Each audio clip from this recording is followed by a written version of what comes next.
جو شخص مسلمانوں کو بم سے اڑانے آیا تھا وہ کیسے اسلام کا داعی بنا؟ امریکہ کی ریاست انڈیانا کے شہر منسی میں پیدا ہونے والا رچرڈ میکنی ریمبو کی فلمیں دیکھتے ہوئے بڑا ہوا اور اسی کی طرح سخت جان اور طاقتور بن کر دشمنوں کو مارنا چاہتا تھا۔ اس کے اسی عزم اور امریکہ سے والہانہ محبت نے اسے امریکن مرین کور تک پہنچا دیا۔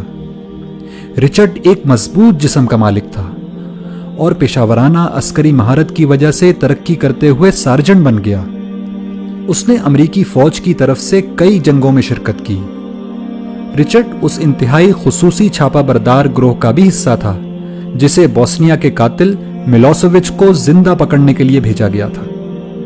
تمام بڑی بڑی جنگوں میں شرکت کرنے کی وجہ سے اس میں سخت دلی اور بالخصوص مسلمانوں سے شدید نفرت پیدا ہو چکی تھی۔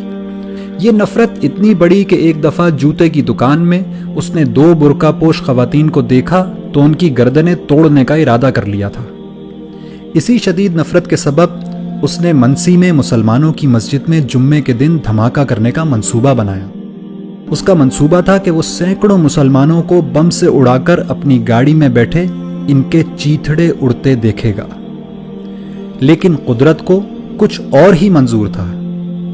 مسجد کو بم سے اڑانے سے پہلے اس نے آخری دفعہ اسلام اور مسلمانوں کو جاننے کا فیصلہ کیا۔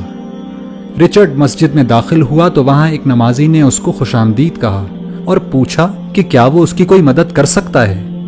رچرڈ نے اس شخص سے اسلام کو جاننے کی خواہش ظاہر کی، چنانچہ اس نمازی نے اس کو قرآن مجید دے دیا اور کہا کہ آپ اس کو پڑھیے اور پڑھنے کے بعد جو سوالات آپ کے ذہن میں پیدا ہوں وہ ہم سے پوچھ لیجئے گا۔ چنانچہ رچرڈ قرآن پڑھتا گیا اور مسجد جا جا کر سوال کرتا رہا، یہاں تک کہ 2 مہینے بعد دنیا نے قرآن کا یہ معجزہ بھی دیکھا کہ وہی شخص جو کل مسجد کو بم سے اڑانے کی تیاری کر رہا تھا آج وہیں کلمہ شہادت پڑھ رہا ہے۔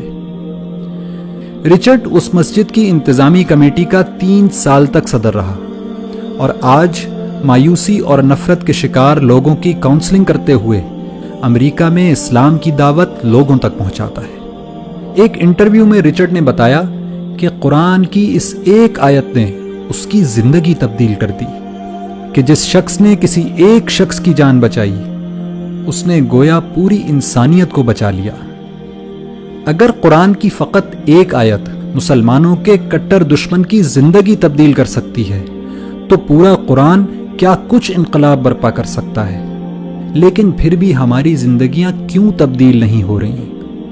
اس کی وجہ صرف ایک ہے کہ رچرڈ نے قرآن کو پڑھا اور سمجھا، لیکن ہم قرآن کو صرف پڑھتے ہیں، سمجھتے نہیں، ورنہ یہ ممکن ہی نہیں کہ رچرڈ کی طرح ہماری زندگیاں بھی تبدیل نہ ہوں۔